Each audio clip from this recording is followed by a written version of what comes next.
About a week after my post, I planted a wall of blackberries and raspberries at the two sides of my garden facing the driveway. About 30 centimeters from the edge, so no overhanging branches. On the other side of the berry wall, I planted lots stuff like strawberries and tomatoes. To reach the tomatoes and strawberries from the driveway, you have either go through the fruit bushes or walk up to my house. Walk about 2 m along the side of the house and my windows, and then walk into my actual garden. Not something you do by mistake. For about 2 weeks it was somewhat quiet, but I still found the kids on my driveway every single days. As far as I know, they did not enter the garden, and I hadn't noticed them walking around my house anymore. So I figured the bushes were working. About 1 week ago, berry season started, and my bushes are now full of raspberries, and there's lots of strawberries as well. The neighbors noticed. First I caught the boys picking and eating raspberries, so I told them off and dropped them off at home, told their mom I caught them stealing. That's how I see it, even though it's fruit, and that I'd call the cops next time. She huffed and told me to grow up, but took the boys inside anyway. After that it was quiet up until yesterday afternoon, when I went out for a while and found the dad and his 2 sons right in the middle of my garden when I returned, clearing my bushes and plants. I didn't even confront them. Just called the cops from a distance as they hadn't noticed me yet, and started filming them after making the call. Luckily 2 cops showed up after 10 minutes or so, and they confronted the neighbor as they were still picking berries. They told them they were trespassing and that the berry picking was in fact considered stealing, and that I could press charges. For the first time I noticed a bit of fear in my neighbor. He was having trouble finding his words and kept looking back at his house. I guess hoping his wife would show to yell at the cops. They all went inside with the cops, so I just went home as well.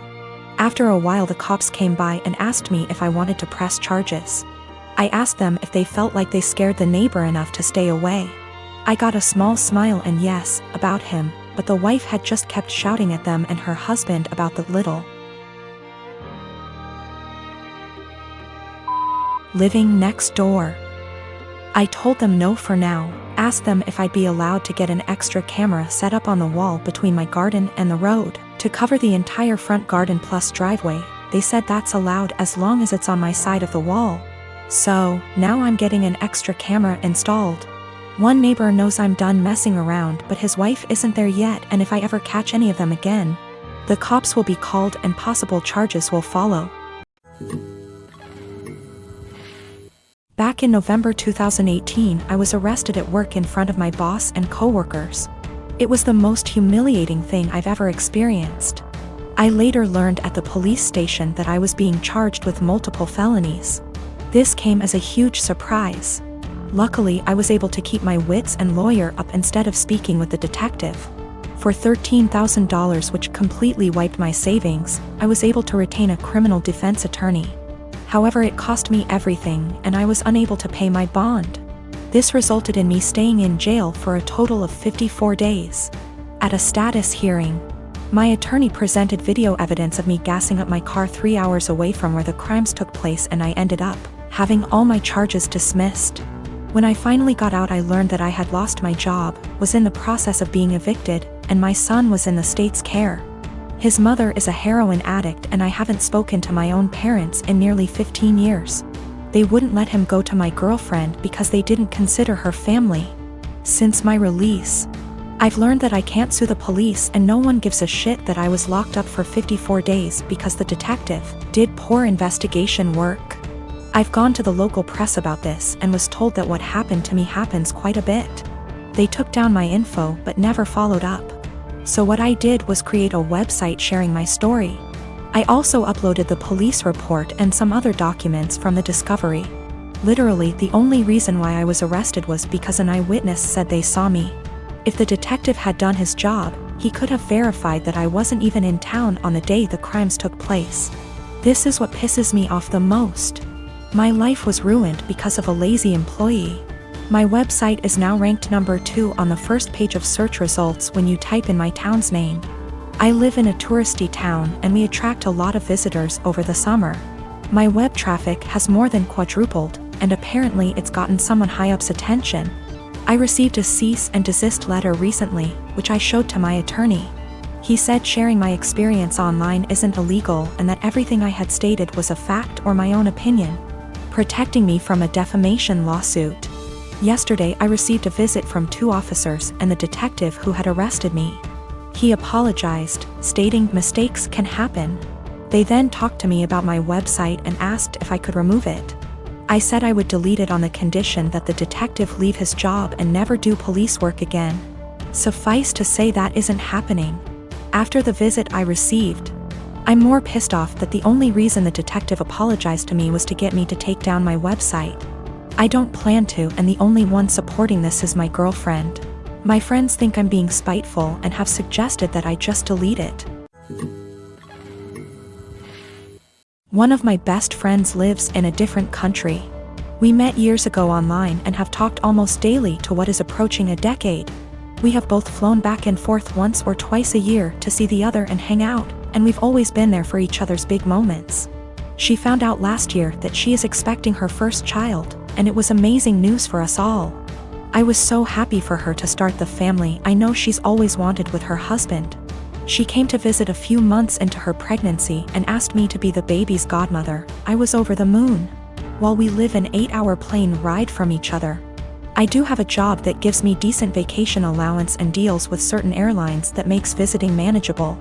I knew that I could be there for her, and told her that whenever she was ready for someone outside of the family to be there, I would make the trip. Last month, she had her baby shower. And I only found out when I saw on Instagram a mutual friend who lives in the same city as me had surprised her at the shower. I hadn't been invited. I was a little hurt and surprised, but it was the busiest month of the year for the company I work for, and I knew she knew that. So I figured that could be the reason, sent my gift by airmail and said congratulations. However, now she's reached out to me and told me that she has asked another friend, the same person who went to the baby shower, to be the baby's godmother, and that she only wants her child to have one. I felt like I'd been punched in the gut. I was heartbroken and felt a bit betrayed. For 6 months I have been excited to take on the role. My own godmother lives in New Zealand and has done for most of my life, so I knew it could work. Knew how to stay in contact and be a part of the child's life while living in another country. But now she's taken back her offer and chosen someone else. I wouldn't be so upset if she had chosen someone who lived closer. But she has replaced me with someone who lives in the same city as me, so it's not a distance thing. We have been friends for years. I have been there with updates, support, and love her whole pregnancy. And at no point was there any clue she had changed her mind until the baby shower a few weeks ago. I don't know if I should confront her, tell her I'm hurt, or just accept her decision. It's her baby. And I would never want to force her into a decision she wasn't happy with. I just don't know what to do or say to her now. I want to let her know I'm sad that I'm missing out, but I don't want to sound like I'm whining. And I want to know why she changed her mind, but I'm scared the answer will just upset me. My wife and I have been together for 5 years, married for 3, and have no children. For our first few years together, she was a full-time attorney working 50 to 60 hours per week. At that time, her income was approximately 40% higher than mine. The income disparity did not bother me at all. I mean, who doesn't like more money? But neither of us was happy about the amount of hours she had to spend at work. When we met, she was already pretty burnt out and unhappy with the stressful job. I tried my best to be supportive and encourage her to look for other jobs that would be less stressful. She was open to it, but knew it would be a big pay cut. She said she would rather stick it out for a while longer so we could pay off her student loans and save money for a new house. Once the loans were gone and we had moved into our new home, she found a part-time /15HRS//WK job working from home doing something more in line with her interests. Her stress level went way down, and so did her income. She still makes very good money, but her income is about a third of her previous job. This is absolutely not a problem financially. My income has steadily increased and she's still bringing in plenty. We are doing great and have no money problems. I have no regrets about any of it.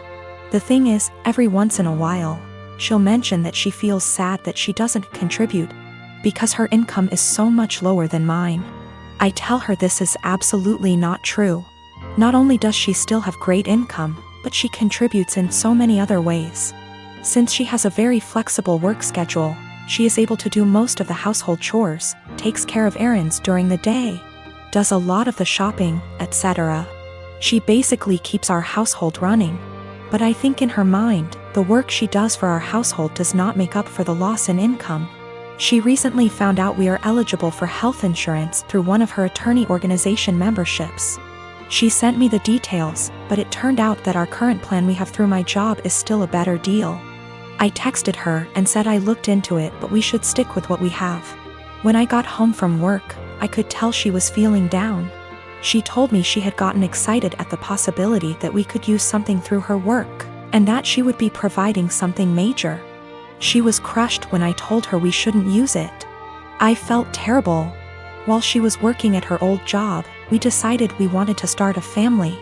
The ideal situation was for her to get a low-hour, flexible, work-from-home job so she could be a stay-at-home mom with a little bit of income on the side. This job popped up and it seemed almost perfect for us. Unfortunately, the baby has not come as quickly as we had hoped, which we knew was a possibility. So we are kind of in limbo where she doesn't want to quit her current job or start a new full-time job, because she could get pregnant at any time.